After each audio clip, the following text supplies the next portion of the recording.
একটি সাজানো আ রাজনৈতিক দল, পাপেট পার্টি তৈরি করা যায়। সেই আ পাপেট পার্টির মাধ্যমে যদি রাজনীতি নিয়ন্ত্রণ করা যায়, তাহলে সেটা নি তুলনামূলকভাবে নিরাপদ। এবং সেটা ব্রিটিশ সরকার খুব সফলভাবে করেছিল এবং সেই সফলভাবে করে তারা কিন্তু সেই কংগ্রেসের হাতেই ক্ষমতা দিয়ে গিয়েছিল। কংগ্রেসের মধ্যে অনেক আ জাতীয়তাবাদী নেতা এসছে, অনেক ত্যাগী নেতা আসছে এবং কংগ্রেসের দ্বারা মানে ব্রিটিশ সরকারের অনেক ক্ষয়ক্ষতি হয়েছে। কিন্তু সরকার কোনো অবস্থাতেই ব্রিটিশ সরকার কোনো অবস্থাতেই তাদের যে দালাল তৈরি করার যে কারখানা এটাই তারা বন্ধ করেনি। ফলে কংগ্রেসের সম্মেলন হয়েছে। এখানে সুভাষচন্দ্র বসুর মতো মানুষ এসেছে, শরৎ বসুর মতো লোক এসেছে, শেরেবাংলা ফজলুল হকের মতো মানুষ এসেছে, মাওলানা আবুল কালাম আজাদের মতো লোক এসেছে। তারপরে সর্দার বল্লভভাই প্যাটেলের মতো লোক এসেছে, সরোজিনী নাইডুর মতো লোক এসেছে। কিন্তু তলে তারা সব সময়টিতেই যে কংগ্রেসের এক্সিকিউটিভ কমিটি, প্রেসিডেন্ট, সেক্রেটারি সব জায়গাতেই নিজেদের লোক এমনভাবে ঢুকিয়ে দিয়েছে। এখন আপনি যদি বলেন যে মহাত্মা গান্ধী তাদের লোক ছিল, পণ্ডিত জওহরলাল নেহরু তাদের লোক ছিল, এটা অনেকে হয়তো আমাকে মন্দ বলবেন। কিন্তু ভারতে গিয়ে দেখেন ভারতের অনেক বড়, বড় রাজনীতিবিদরা প্রকাশ্যে কথাগুলো বলছে। এবং আ পণ্ডিত জওহরলাল নেহরু সর্বশেষ যে ভাইসরয় যিনি ছিলেন, সেই পরিবারের একেবারে ডাইনিং টেবিলের লোক ছিলেন, বেডরুমের লোক ছিলেন এবং শেষ যে গভর্নর জেনারেল বা ভাইসরয়, তার স্ত্রীর সঙ্গে তার অবৈধ প্রণয়। অর্থাৎ লর্ড মাউন্ট ব্যাটেনের, লেডি মাউন্ট ব্যাটেনের সঙ্গে তার যে অবৈধ প্রণয় এবং সেই অবৈধ প্রণয়টা ওই লর্ড মাউন্ট ব্যাটেনই সুযোগ করে দিয়েছেন যেন পণ্ডিত জওহরলাল নেহরুকে দিয়ে কাজ করানো যায় এবং সেই কাজ তিনি করিয়েছেন। এনিওয়ে, এটা উদাহরণ দিলাম যে রাষ্ট্রশক্তি রাজনীতিকে কলুষিত করার জন্য নিজের স্ত্রীকে অন্যের যাকে বলা হয় বাহুলগ্ন করাতেও তাদের কোনো যাকে বলা হয় বিবেকে বাধে না। তো এই যে ব্রিটিশরা যে কাজ করেছে সেই কাজ পাকিস্তান আমলে হয়েছে, সেই কাজ বঙ্গবন্ধুর আমলে হয়েছে, জিয়াউর রহমানের আমলে হয়েছে, এরশাদের আমলে হয়েছে, সব আমলে হয়েছে, এখনো হচ্ছে। আপনি অবাক হয়ে যাবেন যে যেখানে আওয়ামী লীগের জমানাতে বড় বড় মানুষ ভয়ে থরথর করে কাঁপতো, একটা টু শব্দ করতে পারতো না শেখ হাসিনার বিরুদ্ধে। সেখানে প্রেস ক্লাবের সামনে কিছু লোক দিদারসে শেখ হাসিনাকে বাপ মা তুলে গালাগাল করছে। খোঁজ নিয়ে দেখেন যে শেখ হাসিনার কাছ থেকে প্রতি মাসে কত টাকা নিয়ে তারা এই গালাগালগুলো করেছে। আবার অনেক বড় বড় দলগুলোর মধ্যে সেটা বিএনপি বলেন, জামাত বলেন, সরাসরি ডিজিএফআই এর এজেন্ট, এনএসআই এর এজেন্ট হিসেবে এই দুটো দলকে বিভ্রান্ত করেছে এবং সরকারের হয়ে কাজ করে শেখ হাসিনার যে শাসনামল, সেই শাসনামলকে প্রলম্বিত করেছে। অনেক লোক তারা জেলে গেছে, জেলে গিয়ে রাজার হালে থেকেছে, জেল থেকে বের হয়েছে, রাস্তায় তারা মার খেয়েছে, পুলিশের হাতে অপমানিত হয়েছে। আপনি কোনো অবস্থাতেই বুঝতে পারবেন না যে এরা ডিজিএফআই এর এজেন্ট ছিল, কিন্তু আলটিমেটলি তারা তখনও ছিল এবং এখনো আছে। রাজা আসে রাজা যায়, কিন্তু রাজনীতি পাল্টায় না। এরশাদের জমানাতে যেভাবে গৃহপালিত বিরোধী দল হয়েছে, শেখ হাসিনার জমানাতে সেভাবে হয়েছে। আবার বেগম খালেদা জিয়া যখন 91 সালে এলেন, 2001 সালে যখন এলেন, তখনও গৃহপালিত বিরোধী দল তৈরি করার জন্য অনেক চেষ্টা করা হয়েছে, বহু অর্থ ব্যয় করা হয়েছে। এটা হলো বাস্তবতা।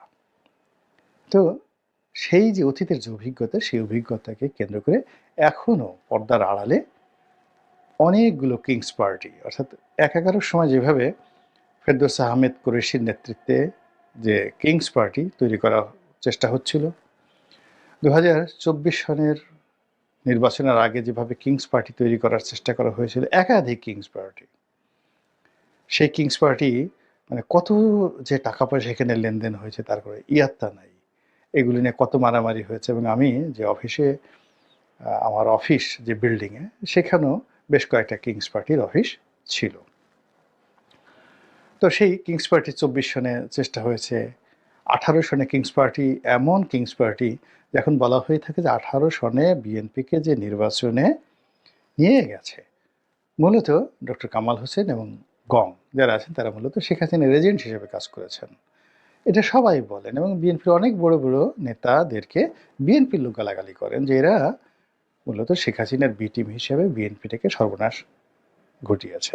অনেকে বিএনপি জামাতের অনেক লোককে রয়ের এজেন্ট হিসেবে বলেন। তো আমি এই কথাগুলো বিএনপি জামাত নিয়ে বলতে পারছি, কিন্তু রাস্তার ছোট ছোট দলগুলো, খুচরো দলগুলো, এরকম অন্তত পক্ষে 20, 25, 30টি দল আছে এবং এরা মানে কতটা অপরিপক্ক। নতুন বিএনপি নামে একটা বিএনপি তৈরি করার চেষ্টা করা হচ্ছিল। নাসিম নামে একটা ছেলে, মিরপুরে বাড়ি। তো তাকে ডিজিএফআই টাকা পয়সা দিয়ে বিএনপির বিকল্প শক্তি হিসেবে ছাত্রলীগের ছেলে দিয়ে, বাইরের গুন্ডা দিয়ে, মাস্টান দিয়ে, অস্ত্র দিয়ে এই তারা বিএনপির পল্টন অফিস দখল করার জন্য এই নাসিমকে তারা পাঠিয়েছিল। তো বুঝেন যে এদের অনুর্বর মস্তিষ্ক কোন পর্যায়ে। বিএনপির মতো একটা বড় দলকে মোকাবেলা করার জন্য, রিজভী সাহেবকে অফিস থেকে বের করার জন্য তারা সেই কি নাসিম নামক একজন লোককে তারা নেতা বানিয়ে ফেলেছে। তো নাসিমকে যদি তারা বিএনপিকে মোকাবেলা করার জন্য নেতা বানাতে পারে, তাহলে বর্তমান যে সমন্বয়ক যারা আছেন, ইনুস সাহেব আছেন, আওয়ামী লীগ আছে, বিএনপি আছে, এদেরকে বিভ্রান্ত করার জন্য নাসিমের চাইতে আরও লোয়ার ক্যাটাগরির লোক আমাদের সমাজে নতুন করে তৈরি হয়েছে। অনেক যাকে বলা হয় পলিটিক্যাল টাউট, বাটপাট তৈরি হয়েছে যাদের কোনো 2 পয়সার ইনকাম নেই। বাড়িতে দেখবেন যে 5 বছর আগে যাদের চাল ছিল না, চুলা ছিল না, সেই লোকগুলো যাকে বলা হয় এখন শত শত কোটি টাকার মালিক এই জাস্ট 4 মাসের মধ্যে। এই যাদের মানে কাজই ছিল পলিটিক্যাল টাউটারি করা, বাপ টাউট, ছেলে টাউট, শ্বশুর টাউট, এরকম সারা বাংলাদেশে মানে একেবারে টাউট হিসেবে পরিচিত। তারাও এখন 300 আসনে সিট দিয়ে বিরাট রাজনৈতিক দল। তো এরকম অনেক মানে বাংলাদেশে যা কিছু হচ্ছে এটা বলার মতো না। তো সেই দিক থেকে যে কথাগুলো মানে সবচেয়ে ভয়ঙ্কর সেটা হলো যে রাজনীতি হবে, তত্ত্বাবধায়ক সরকার হবে, ফ্রি অ্যান্ড ফেয়ার ইলেকশন হবে, সব দল আসবে, সেই দলে প্রবল প্রতিযোগিতার মধ্যে যে কোনো লোক ক্ষমতায় আসবে, মন্ত্রী হবেন, এমপি হবেন, জনগণ যাকে ইচ্ছে তাকে বানাবে, এতে কোনো আপত্তি নেই। কিন্তু রাষ্ট্রীয় অর্থে প্রযোজিত কোনো নাটক কিংবা রাস্তার কোনো টোকাই কিংবা ধরুন কোনো পলিটিক্যাল টাউট কিংবা সারা জীবন ব্যর্থ হয়ে আসছেন, একেবারে বৃদ্ধ হয়ে গেছেন, এখনই মরবেন একটা ভাব, মরার আগে সারা জীবন যেহেতু তিনি অপকর্ম করেছেন, এরা কিন্তু মরার আগে অপকর্ম বাদ দেয় না। 40টা খুন করেছে, 41টা খুন করার জন্য উদ্গ্রীব হয়ে থাকে। তো এরকম বাংলাদেশে পলিটিক্যাল অনেক টাউট লোক আছেন যারা সারা জীবন এই রাজনীতিকে কলুষিত করেছেন, যারা সবসময় সেই গৃহপালিত বিরোধী দল হওয়ার চেষ্টা করেছেন, হয়েছেন। তো এরকম লোকের সংখ্যা কিন্তু বাংলাদেশে অসংখ্য আছে। তো এই অসংখ্য যারা লোকজন আছে তারা এখন এই সময়টিতে নতুন করে আবার তৎপর হয়েছেন।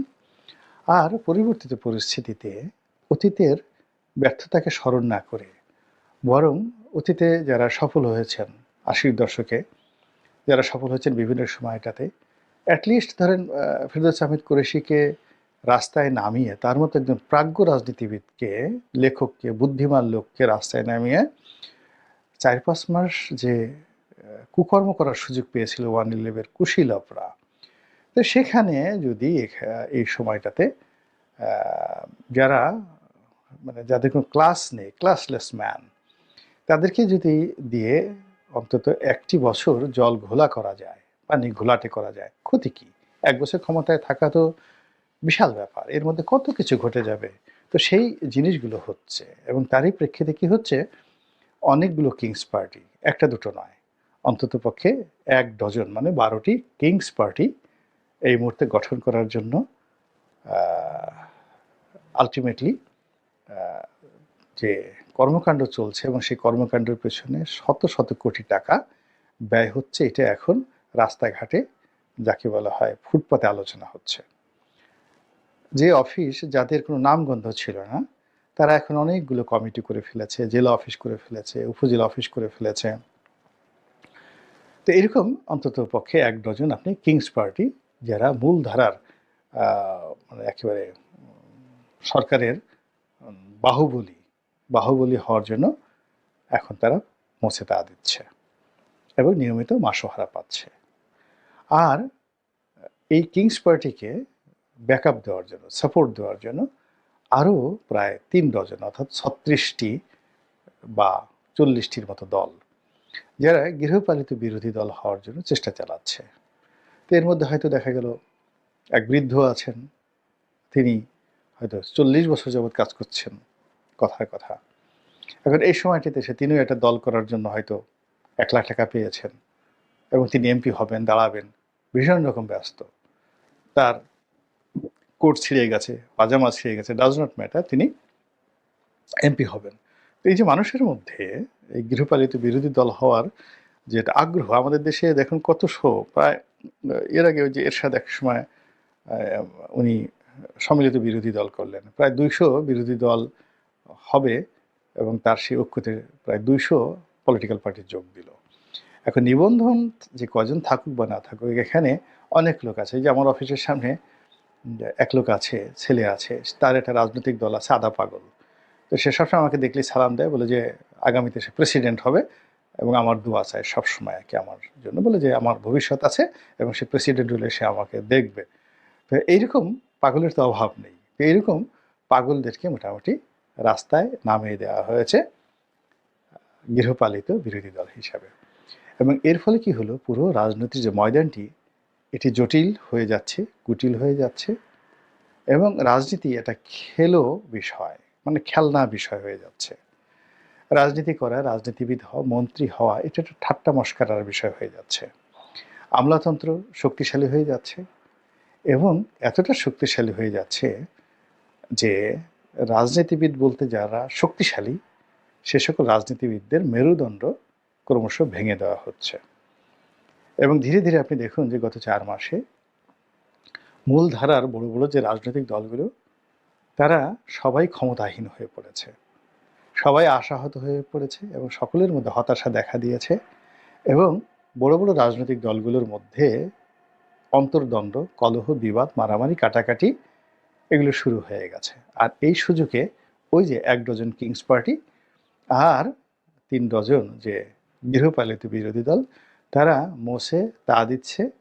আর সংসদ ভবনের সামনে দিয়ে ঘোরাফেরা করতে করতে ন্যাম ফ্ল্যাটের কোনটিতে তারা থাকবেন, কি কি গাড়ি আনবেন, কি কি সুযোগ সুবিধা নেবেন এবং মন্ত্রী হলে, এমপি হলে কার কে কতটা যাকে বলা হয় ১২টা বাজাবেন, এই সমস্ত চিন্তাভাবনা তারা করে যাচ্ছেন। এখানে আমি একটা শব্দ ব্যবহার করেছি যে এই কাজগুলো করার জন্য যারা করছে তাদের, অর্থাৎ রাজনীতির যে কাওয়া, কাওয়া তৈরির কারখানা আলটিমেটলি চালু হয়ে গেছে। কাওয়া শব্দটি হলো, কাককে বলা হয় প্রকৃতির ডাস্টবিন। প্রকৃতির যত ময়লা আবর্জনা রয়েছে এটা কাক খেয়ে ফেলে, কাক খেয়ে ফেলে এবং কাকের যে হজম শক্তি, অন্য কোনো প্রাণীর এরকম হজম শক্তি নেই। সে যে কোনো জিনিস খেয়ে ফেলতে পারে। সে সাবান খায়, ময়লা খায়, আবর্জনা খায়, মানে যা ইচ্ছে তাই সে খেতে পারে, ডাজ নট ম্যাটার। তো রাজনীতির ক্ষেত্রে যদি এরকম কাক প্রকৃতির বা কাউয়া প্রকৃতির লোক তৈরি করা হয়, বা তাহলে এই রাজনীতির যে উচ্ছিষ্ট, সেই উচ্ছিষ্ট খাওয়ার জন্য এদের না থাকবে কোনো আত্মমর্যাদা এবং এরা পুরো রাজনীতিকে কাউয়ার রাজনীতিতে পরিণত করে ফেলবে। ফলে আপনি যে দেখবেন যে কোনো রাজনীতিবিদকে হয়তো কোনো একটা সাব ইন্সপেক্টর জুতো পেটা করছেন, কিন্তু ওই জুতো পেটা খেতে খেতেই তিনি আবার একটু পরে এসে দেখা গেল যে সেই সাব ইন্সপেক্টরকে আব্বা হিসেবে ডাকাডাকি শুরু করছেন। এই যে আত্মমর্যাদা, এটি থাকে না, কাকের থাকে না। কাক আপনি দেখবেন যত আঘাত করেন, যা কিছু করেন, সে কাকা করবেই। তো রাজনীতিতে যখন এরকম ডাস্টবিন পরিষ্কার করার বা উচ্ছিষ্ট খাওয়ার যে সম্প্রদায় এটি তৈরি করা হয়, বুঝতে হবে যে একটা খারাপ পরিণতির দিকে পুরো দেশ এবং জাতি এগিয়ে যাচ্ছে। যেখানে রাজনীতির সাউন্ড নেই, রাজনীতির কলকল ধ্বনি নেই, বিদ্রোহ নেই, বিপ্লব নেই, শুধু চারিদিকে কা কা আর খা খা, কত খেলাম, কত খেয়েছে ইত্যাদি কথাবার্তা হচ্ছে। সত্যিকার অর্থে রাজনীতির যে ইউনিক কতগুলো ক্যারেক্টারিস্টিক্স রয়েছে, এটি সমাজে শব্দ তৈরি করছে না। উল্টো কাকা শব্দ আমরা বেশি শুনতে পাচ্ছি। আর কাউয়া বা কাক বলতে রাজনীতির উচ্ছিষ্ট ভোগীদের যে দাপট, বড় বড় সভামঞ্চ, বড় বড় জায়গা, বড় বড় চেয়ার, সব জায়গাতে আপনি দেখবেন এই শ্রেণীটি পৌঁছে গেছে সেখানে।